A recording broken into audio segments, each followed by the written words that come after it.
Well, this is about to be a blast from the past, isn't it? Hello everybody, I'm Garrulus64, and welcome to a different kind of mod showcase. You might remember in the Mania days, I was playing a lot of mods made by a lot of talented people. But now, we're going to be taking a look at something that I made. I'm the talented people now. Welcome to Garrulus64 Mods, everybody. If you didn't see the first video on the channel, it's okay, because you might not be a modder.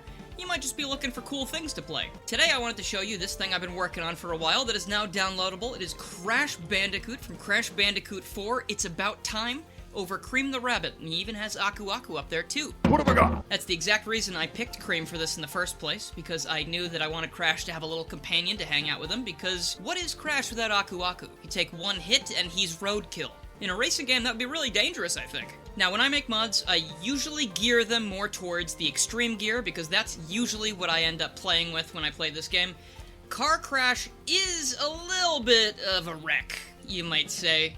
Not quite grabbing the steering wheel correctly, so we're just gonna pretend he's driving with his knees. He's just very skilled. You might be wondering, hey, why didn't you fix that before you uploaded it? Well, you see, Crash Bandicoot here is using custom proportions, which is what the first video on this channel was actually about, the tutorial on how to make custom proportions work. So if we look at Crash here, and then in comparison look at the AI Cream skin, we can see different positioning on both Cheese and Crash as a whole, because he is both much larger and Cheese is at a completely different spot. This is because Crash is using custom animations to change the positioning of his skeleton bones without ruining all of the animations. So you can see here, Cream holds onto Cheese's hand, they hug, it's very cute, whatever. Crash does sort of that, but it looks sort of like he's displaced a bit, and that's because of these custom animations. He's always going to be a little bit out of sync, and that's why he is not able to grab the steering wheel properly. Sometimes it works out, sometimes it doesn't, and I was done working on this because it was a very, very lengthy process. But anyway, let's get into some gameplay now that we've seen this guy up close and personal. I have a feeling that E-Stadium is probably going to turn into the Green Hill Zone of my mod showcases, just because it is both the easiest stage to click and the fastest to select. And, I mean, look at this place. I don't think it's too bad. So here he is, even having custom blinking animations. And now you're gonna get to see how terrible I am at this video game, because I've spent a lot more time modding it than I do actually playing it. But I wanted to show you time trial mode first, so we could take a good look at Crash as he's in movement without 100 other guys sort of in the way. So some things I really like about this model here is the animations when he does boost tricks. He has some very unique ones, and they still work pretty well for Crash Bandicoot himself. I also think his trick animations work fine. He's sort of got that little attitude that he gives Cortex all the time in some of his posture, I feel like, even though Cream is meant to be a very sweet and endearing character, of course, but Crash using these animations almost makes it feel like he's making fun of someone, right? Imagine you're Cortex, and you look out the window of your castle, and you see Crash on a hoverboard, and he's sort of doing pirouettes. What are you to think, except, oh, he's making fun of me? I think it makes sense. I think it works really well for him. I am going to lose to my time trial ghost again here, because I am just so bad at remembering to use these wisps when I'm supposed to. See, like that, Crash. Need a bit of a crash course, if I do say so myself. But, you know, we'll get there eventually, I guess. Well, it looks like we're actually passing here. Okay. We gotta see, I might actually be able to make a new record here using my new mod, the brand new thing, 0.3 seconds ahead of the schedule. I wish I could be like that in real life. Typically, I'm late. See, I run on my own time. It's Dylan time, you see. About 5 minutes behind regular time, no matter what we're doing. Could be anything. I do try to rectify that by being early, but being early also sucks. Being on time specifically, very difficult to do. Also, big cheater alert. Man uses shortcut, how could you? How dare you? Alright, well, looks like Mr. Antenna's gonna be in first anyway, because he should be, but it was a good run while we had it, wasn't it? Now, despite the fact that I said he is more geared towards extreme gears, and if you didn't catch it the first time, there you go, he does work in cars as well. He just does look a little bit silly with his hands not on the wheel. Let's try out... how about Market Street? I don't go there nearly enough. Let's try and switch things up a bit. There he is in the car. Doesn't look like he knows what he's doing, and I think that's exactly what Crash Bandicoot should look like. And now another reason I put them over Cream is because when you do the drift as Cream in the car, he usually does this little spin move, and I think that's very Crash Bandicoot-esque. He also just has some very silly-looking poses in his tricks, and I think it fits Crash really well. So let's look at this again. There you go.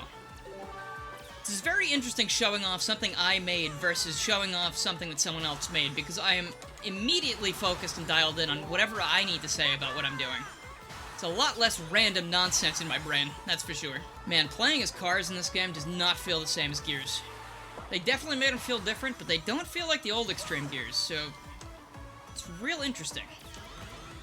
And to be honest, I'm a little bit glad for that, because if they had made them have to stop for, like, air pit stops, the only way I could see them balancing that is if the Extreme Gears were just way faster than the car, but they had to stop every so often.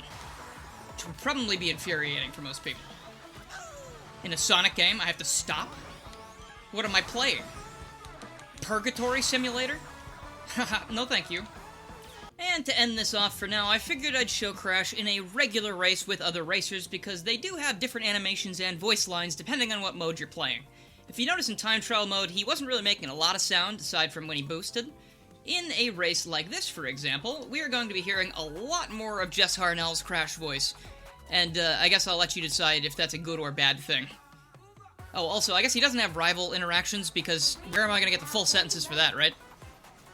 Now, the race is about to begin. Think you can keep up? Chaos, your voice is a little deeper than I remember. I'll list everything in the description, of course. You can find these mods if you'd like, especially the ones that I did not make, and I will be very explicit about that in the description. You will know. I'm focusing on Crash Bandicoot here because this is my pride and joy right now. Very, very happy with how he turned out, even if he is a little bit jank. I just didn't know if it was gonna work, and sort of the hard work and the trial and error and the asking people for assistance really paid off. Very rude. Shouldn't have done that. I will be appearing in your nightmares tonight. I will not be kind.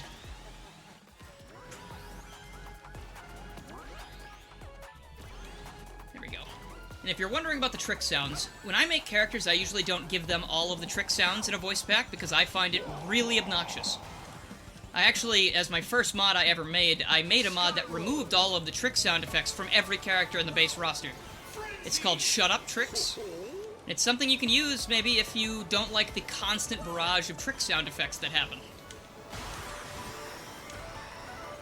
And honestly, it's something that I have learned a bit about myself recently, over the last couple years or so. I've learned a lot about my own brain, my own conditions that I've got going on, and I tend to react very negatively to a lot of sound effects at the same time. Like right there, that was a lot. I have my volume turned up a lot, probably shouldn't. It's for the audio recording, I'm gonna turn it down later, but man, that was a lot. And if he was making sounds the whole time, unlike just right there at the last trick, like I made him do, it kind of makes me... It makes it hard to focus, I suppose. I guess that's what I'm trying to say. So if you guys have trouble with that as well, it's something you could look into. Which is the only problem with it is it affects every character's voice clip, so if you have any other voice packs, it's going to overwrite them. So until there's a way to merge voice packs using the mod loader or something, it's going to be one or the other. But it might help out if you need that.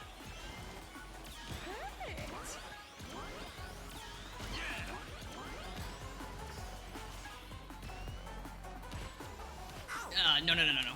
Okay, I won't let you show me up right at the end here in my own mod showcase, man. Second place, fourth place? Where is everybody? I don't even see him. Okay, those are my fellas, though. Man's got a King Boo arm. Watch out!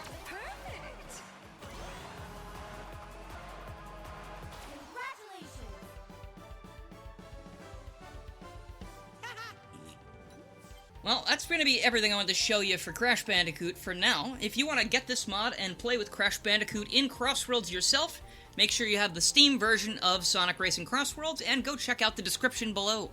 Thank you guys so much for watching, and if you like this video, please make sure to comment, subscribe, and I almost said rate, but, you know, that's the inner 11-year-old back when I was at YouTube coming out, I guess. Thank you so much for watching, I hope you have a great day, and I will see you next time.